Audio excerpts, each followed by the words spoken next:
데는 두 가지 말을 잘해서 그렇다라고 한번 이야기했습니다.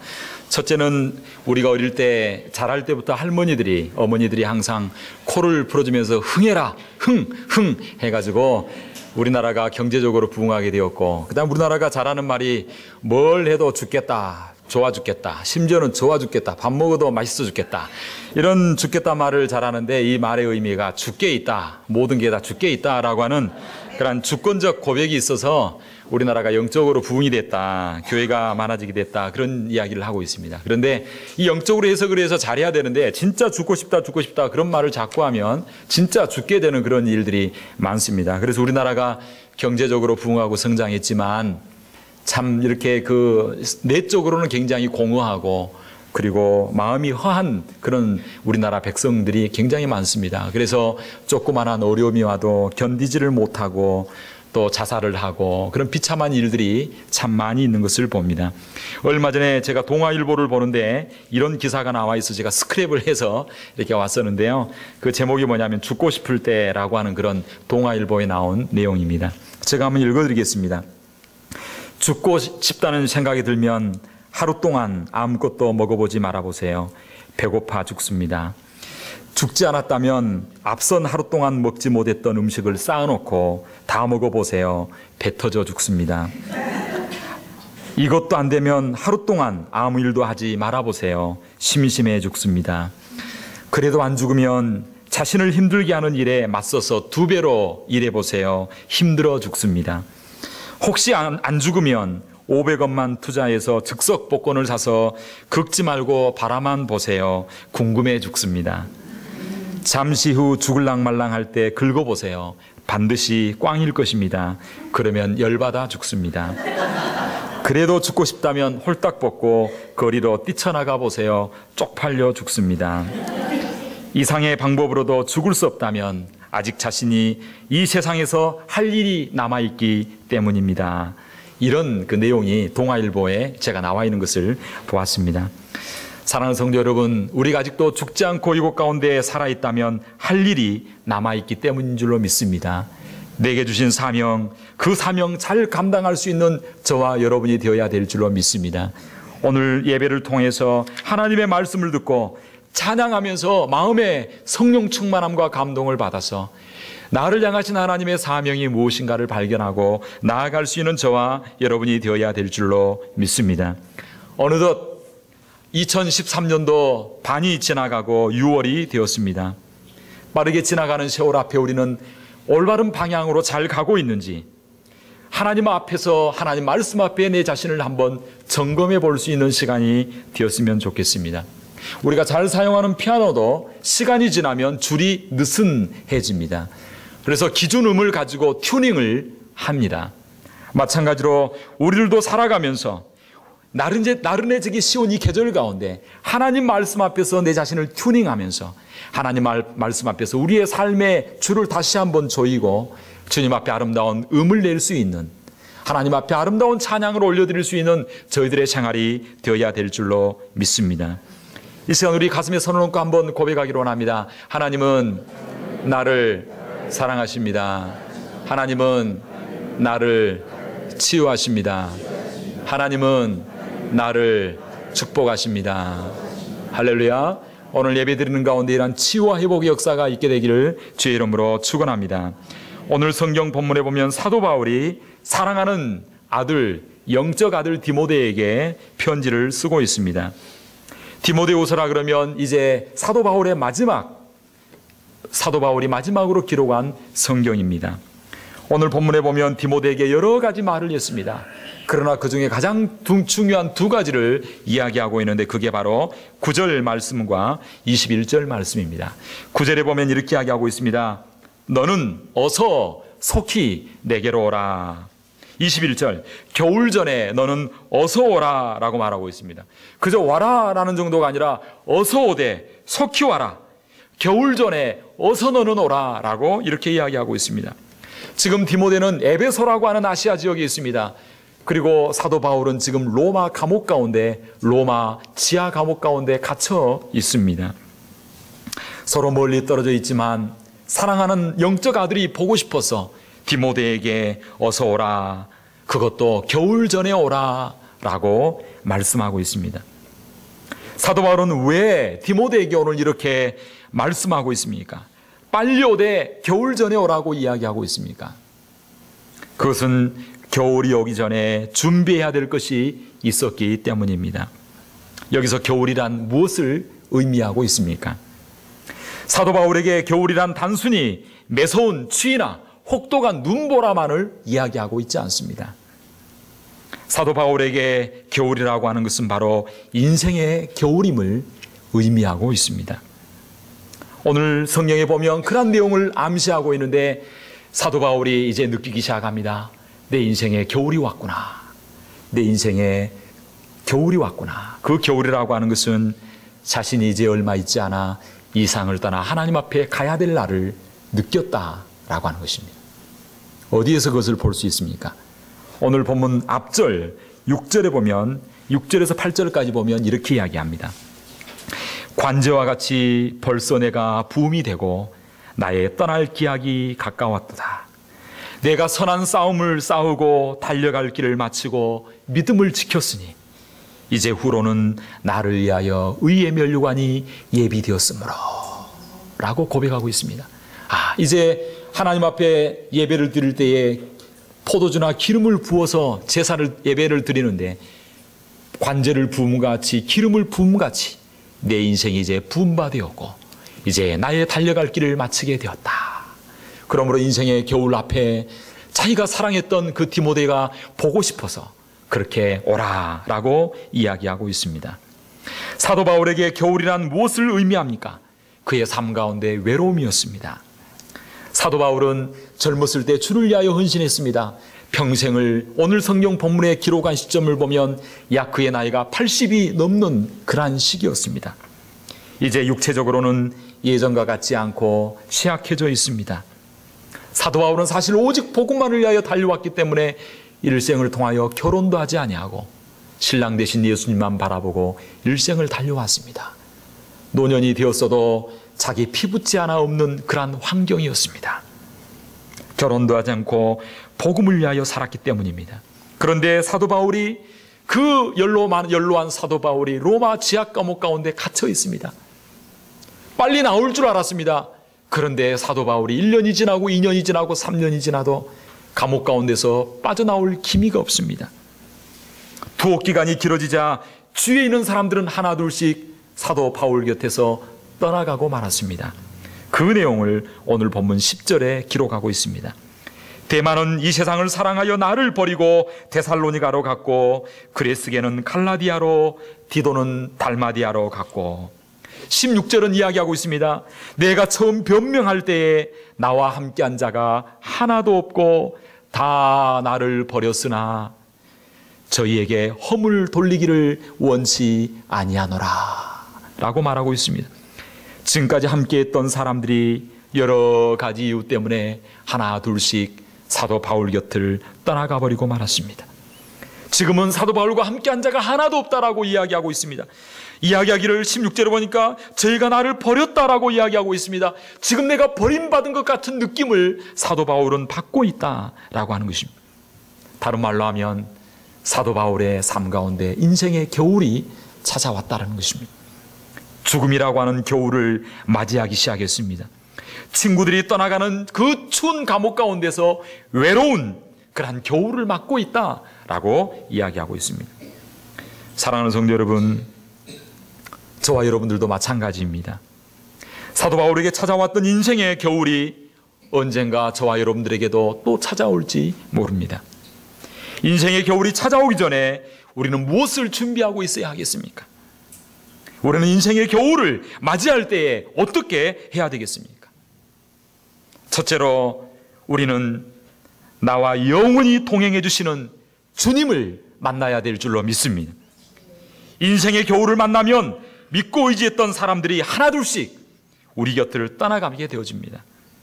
특별히 사랑했던 사람들이 내 곁을 떠나가게 될 때 그 사람이 없는 자리가 얼마나 외롭고 고독한 줄 모릅니다. 사랑하는 성도 여러분, 이러한 고독한 인생길에 저와 여러분과 함께 영원히 동행해 줄 수 있는 분이 있다면 얼마나 좋겠습니까? 세상 사람들은 영원히 우리와 함께 해주지 못합니다. 그러나 성경은 이야기하고 있습니다. 저와 여러분과 영원히 함께 해주신 분이 있다라고 이야기하고 있습니다. 그분의 이름은 임마누엘이라고 말하고 있습니다. 그분이 누구십니까? 바로 예수 그리스도이십니다. 할렐루야. 오늘 성경 본문 17절은 그렇게 이야기하고 있습니다. 주께서 내 곁에 서서 나를 강건케 하심은 나로 말미암아 전도의 말씀이 온전히 전파되어 이방인으로 듣게 하려 하심이니 내가 사자의 입에서 건지웠느니라. 모든 사람이 다 나를 버리고 떠났으나 나와 함께 해주신 분이 있다. 나를 지켜주시는 분이 있다. 나와 동행해 주신 분이 있다. 그 찬찬 감옥 가운데서도 나와 함께 해주신 분이 있다라고 이야기하고 있습니다. 그분은 바로 예수 그리스도인 줄로 믿습니다. 주께서 내 곁에 서서 나로 강건케 하시마. 이러한 놀라운 고백의 역사가 저와 여러분 가운데 일어나게 되기를 주의 이름으로 축원합니다. 외로운 사도 바울 곁에 예수님께서는 그를 위로해 주셨습니다. 그리고 그를 강건케 해주셨습니다. 그의 평생의 사자의 입에서 그를 건져주셨습니다. 수많은 어려움과 위기 가운데서 건져주셨다라고 이야기하고 있습니다. 그뿐 아니라 그분은 이 땅에서뿐만 아니라 영원한 천국으로 인도해 주실 것이다 라고 말씀하고 있습니다. 사랑하는 성도 여러분, 광야 같은 이 땅을 살아가면서 저와 여러분들에게도 이처럼 동행해 주시는 예수 그리스도의 은혜가 있게 되기를 주의 이름으로 축원합니다. 그 주님을 나의 힘으로 삼을 수 있는 저와 여러분 되기를 바랍니다.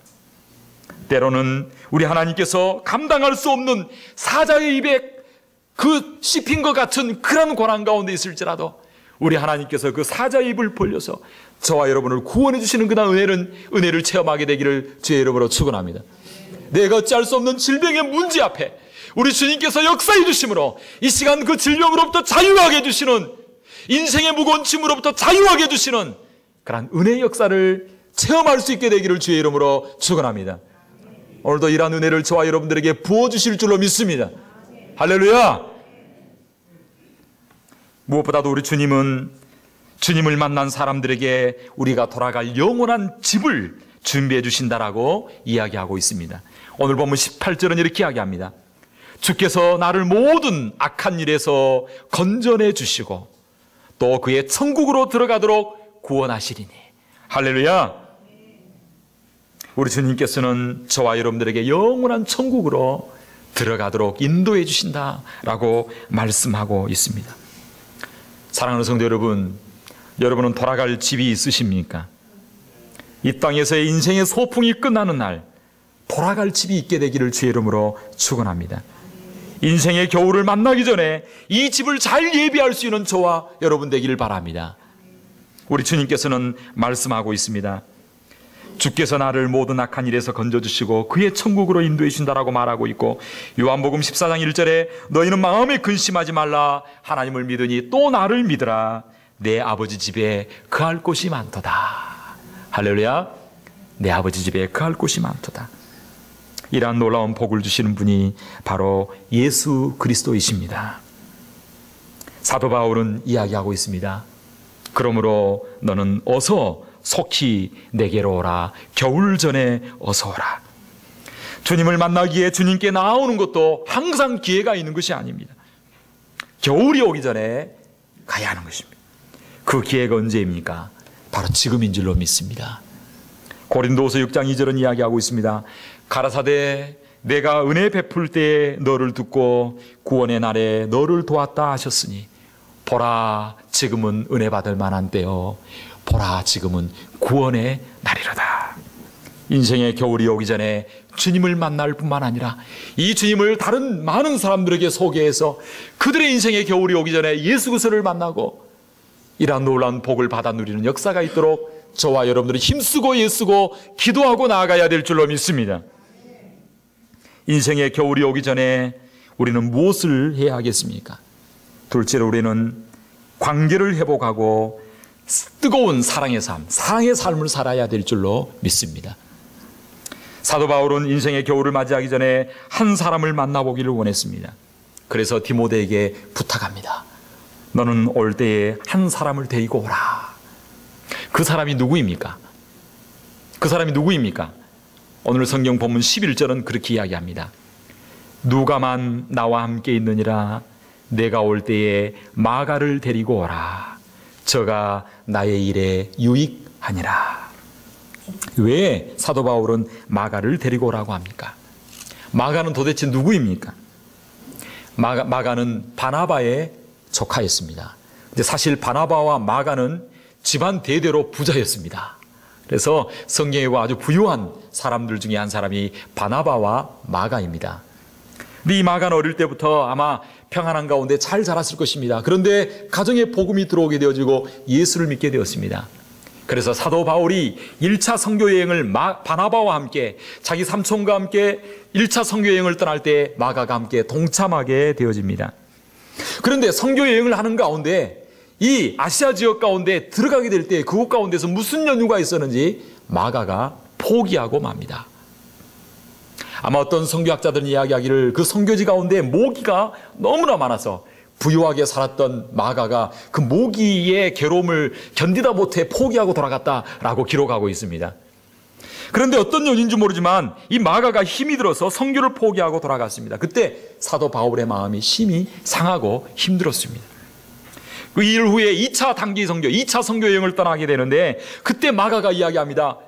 삼촌과 함께 가기 위해서 저도 다시 선교에 동참하기로 합니다. 이제 내가 준비를 잘했습니다 라고 이야기합니다. 그때 사도 바울이 단호하게 거절합니다. 너가 오면 안 된다. 오히려 선교에 장애가 된다 라고 생각하고 단호하게 끊어버립니다. 그때 이 사도 바울의 영적 스승과 같은 사람이 누구냐면 바나바입니다. 왜냐하면 사울이 먼 곳에 있을 때 바나바가 찾아가서 그를 데리고 와서 키워줬던 사람이 바나바입니다. 그런데 이 마가 때문에 바나바와 심히 다투고 나중에 헤어지게 되어지고 그리고 이제 떨어져서 이렇게 갈라서게 되었다라고 하는 것이 사도행전에 기록되어 있습니다. 그런데 나중에는 마가가 헌신된 주님의 사람이 되어지고 그가 하나님의 사람이 되어 마가복음을 기록하는 그런 위대한 인물이 되어졌습니다.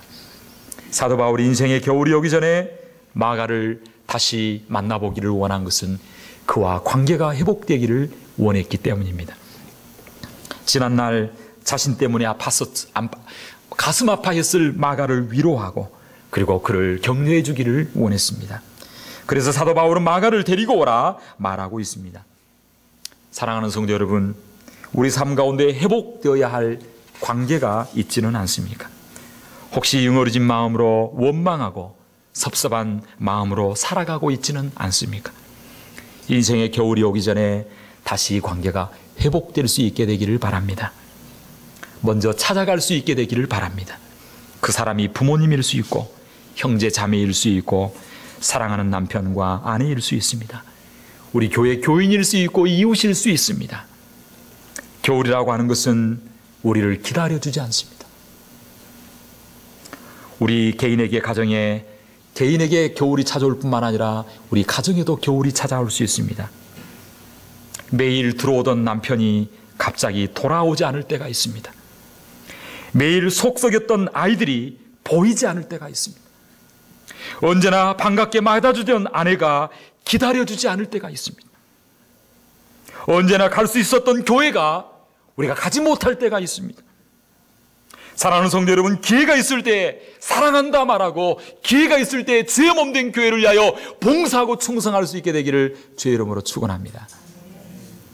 어떤 목사님이 1994년 10월 20일 금요일 아침 새벽기도 인도하기 위하여 교회를 갔습니다. 교회를 가고 나서 얼마 지나지 않아서 경악할 만한 소식을 들었습니다. 그것은 아침 7시 5분에 성수대교가 무너졌다라고 하는 것입니다. 그 목사님이 교회 가기 위하여 그 다리를 쫙 지나가는데 다리 지나가고 나서 얼마 지나지 않아 그 다리가 그대로 떨어졌습니다. 그리고 그 사건을 통하여서 아주 충격을 받게 되었는데 그때부터 인사를 다르게 했다라고 하는 것입니다. 그날 새벽에도 어머니에게 인사를 하고 어머니 다녀오겠습니다 라고 인사를 하고 나가는데 그날 성수대교 7시 5분에 그 자리를 지나갔다 그러면 다녀오겠습니다라고 하는 인사를 하지 못할 수밖에 없었다라고 하는. 그래서 그 다음부터는 기도를 어떻게 하냐면 다녀오겠습니다가 아니라 어머니 저 갑니다 그거로 끝냈다고 합니다. 왜냐하면 내 인생이 다시 돌아올 수 없는 인생이 될 수 있기 때문에. 내가 내 인생을 마음대로 할 수 없다는 거예요. 1분 후에 내 삶을 마음대로 할 수 없다는 거예요. 그러므로 그때부터 절대로 돌아오겠습니다 라고 다녀오겠습니다 인사를 안 했다고 하는 거예요. 왜? 나갔다가 못 돌아올 수 있기 때문에. 사랑하는 성도 여러분, 남편이 갔다가 돌아오면 감격함으로 뽀뽀해 주시기 바랍니다. 할렐루야. 자녀들이 돌아오면 뽀뽀뽀해, 뽀뽀뽀. 옛날에 노래하듯이 여러분 감격함으로 맞아주시기 바랍니다. 할렐루야. 뭐 오늘 설교 듣고 딱 한 번만 그럴지 모르죠, 사실. 그런데 우리가 늘 기억해야 됩니다. 우리 삶 가운데 인생의 겨울이 올 수 있다. 내 자녀가 건강하고, 내 남편이 건강하고, 내 아내가 건강하고, 내가 건강하여 죄 없는 교회에 나와 예배 드릴 수 있다는 것, 그거 하나만으로도 감사할 수 있게 되기를 주의 이름으로 축원합니다. 여러분 예전에 그러지 않았나요? 저도 그러더라고요. 우리 아이, 조그마한 아이가 우리 그 임상현 집사님 절실할 것 같아요. 지금은 애가 젖을 먹기 때문에 절대 감기 안 걸립니다. 왜냐하면 엄마로부터 나오는 온갖 면역에 좋은 영양분이 어디 갔어요? 좋은 영양분을 얘한테 공급해 주니까 얘가 막 뽀동뽀동하고 엄마의 좋은 영양분 다 빨아먹잖아요. 그리고 엄마 뼈도 막 빨아먹고 그러잖아요. 뼛속에 있는 영양분까지 다 빨아먹잖아요. 그래서 엄마 젖 먹을 때는 절대로 감기 안 걸립니다. 그러나 젖을 또 떼고 나면 그때부터 기침, 감기, 열 막 이게 오기 시작합니다. 그때 우리 임상현 집사님이 그렇게 생각할 거예요. 아유, 우리 애를 울 때마다 가슴이 막 도려지면서 내가 아파, 내가 아프고 네가 나았으면 좋겠다, 그런 마음이 들 거예요. 그래 안 그래요? 그럴 것 같아요. 네만 건강하다면 내가 뼈가 부서져도 내가 주를 위하여 봉사하겠다. 할렐루야. 뼈가 부서져도 주를 위하여 봉사할 수 있는 임상현 집사님 네 분 되기를 주의 이름으로 축복합니다. 그렇게 하려면 우리 하나님이 건강 책임져 주실 줄로 믿습니다. 진짜 자녀들만 건강하다면, 자녀들이 잘 된다면, 정말 자녀들이 형통한다면 내가 뼈가 부서져도 내가 주를 위하여 충성할 수 있습니다. 이런 고백할 수 있잖아요. 못해요? 할 수 있잖아요. 이런 고백할 수 있습니다. 그런데 우리가 주님 앞에 뼈가 부서지기 전에 하나님 은혜 가운데 우리가 그 은혜를 기억하고 사랑하고 감사하고 축복해야 될 줄로 믿습니다. 우리 교회가 이러한 은혜가 넘치게 되기를 주의 이름으로 축원합니다. 이런 사랑과 은혜가 넘칠 수 있는 저와 여러분 되기를 주의 이름으로 축원합니다. 인생의 겨울이 오기 전에 우리가 해야 될 것이 무엇입니까? 오늘 성경은 이야기하고 있습니다. 우리는 겉옷과 말씀을 준비해야 된다라고 이야기하고 있습니다.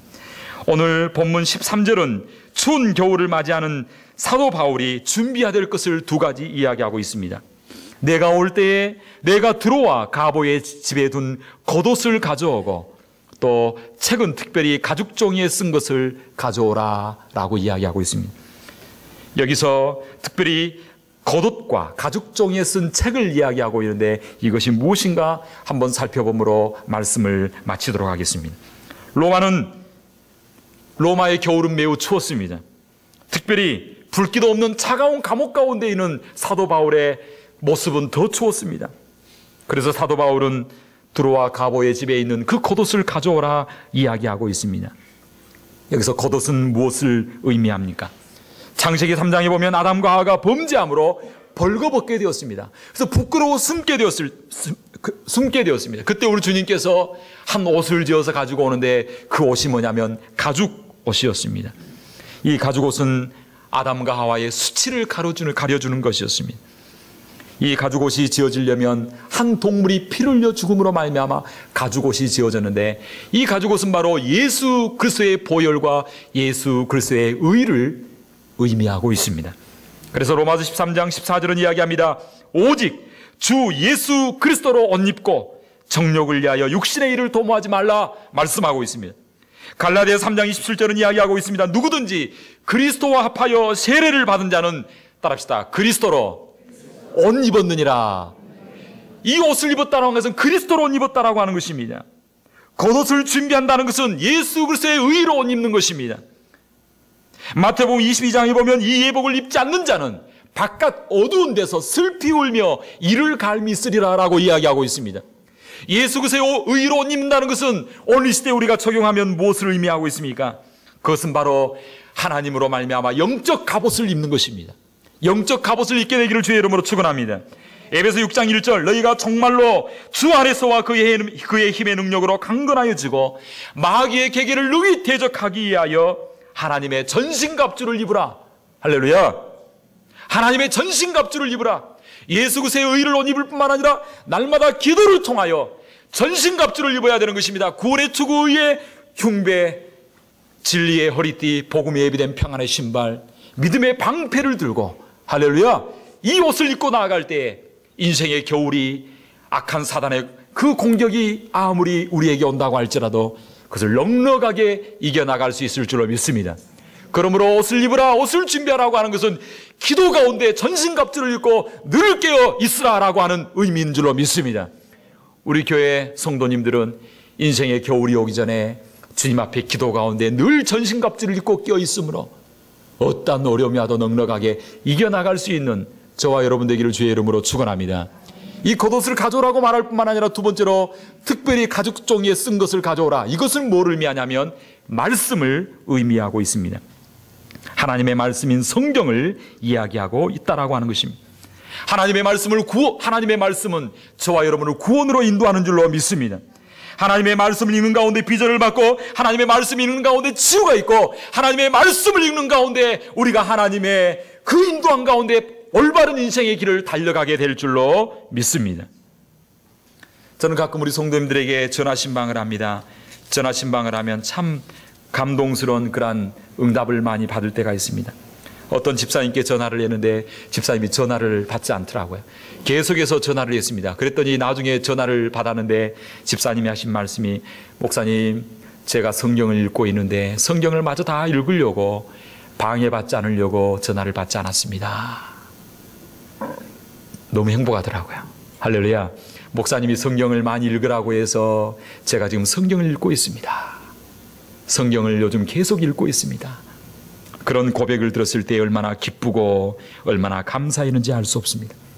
신방을 가는데 조금 여유 있는 시간 가운데 잡지 보지 않고 신문 보지 않고 인터넷 서핑하지 아니하고 성경책을 펴놓고 성경을 읽고 있는 그런 성도들의 모습을 볼 때 얼마나 아름답고 멋있는지 알 수 없습니다. 할렐루야. 성경 읽고 있는 모습을 여러분들의 자손들에게 보여줄 수 있게 되기를 주의 이름으로 축원합니다. 날이 갈수록 기도 가운데 껴있고 말씀 가운데 껴있을 수 있는 저와 여러분이 된다면 저희 삶 가운데 찾아온 인생의 겨울, 무엇이 찾아온다고 할지라도 넉넉히 이겨나갈 수 있게 될 줄로 믿습니다. 이사야 40장 8절은 말씀하고 있습니다. 풀은 마르고 꽃은 시드나 우리 하나님의 말씀은 영원히 서리라. 시편 119편 105절은 이야기하고 있습니다. 주의 말씀은 내 발의 등이요 내 길의 빛이니이다. 아모스 8장 11절은 말씀하고 있습니다. 주 여호와께서 가라사대 보라 날이 이를지라 내가 기근을 땅에 보내리니 양식이 없어 주림이 아니며 물이 없어 가람이 아니요 여호와의 말씀을 듣지 못한 기갈이라. 할렐루야. 사랑하는 성도 여러분, 우리 인생의 마지막 가면 갈수록 더욱더 기도 가운데 껴있고 말씀 가운데 깊이 있게 나아갈 수 있는 저와 여러분이 되어야 될 줄로 믿습니다. 그때 그 기도와 말씀으로 말미암아 우리의 삶이 풍성하게 될 줄로 믿습니다. 사도 바울은 디모데에게 말했습니다. 겨울 전에 어서 오라. 주님께서 오늘 저와 여러분들에게 말씀하십니다. 너희도 어서 속히 내게 오라. 추운 겨울 전에 인생의 마지막 심판이 오기 전에 내게 오라 말씀하십니다. 사랑하는 성도 여러분, 벌써 6월이 왔습니다. 다시 한번 우리의 삶을 말씀 앞에 잘 튜닝하심으로 후회함이 없는 승리하는 저와 여러분 되기를 주의 이름으로 축복합니다. 개인적으로 기도하는 시간을 갖도록 하겠습니다. 이 시간 다 함께 기도할 때 하나님, 인생의 겨울이 오기 전에 나와 영원히 동행하시는 그 주님 손 붙잡을 수 있게 하여 주옵시고 그 복음 증가하고 전하는 저희들 되게 하여 주시옵소서. 사랑하게 하여 주시고 말씀과 기도 가운데 껴있게 하옵소서. 이 시간 다 같이 주여 한번 외치고 가겠습니다. 주여.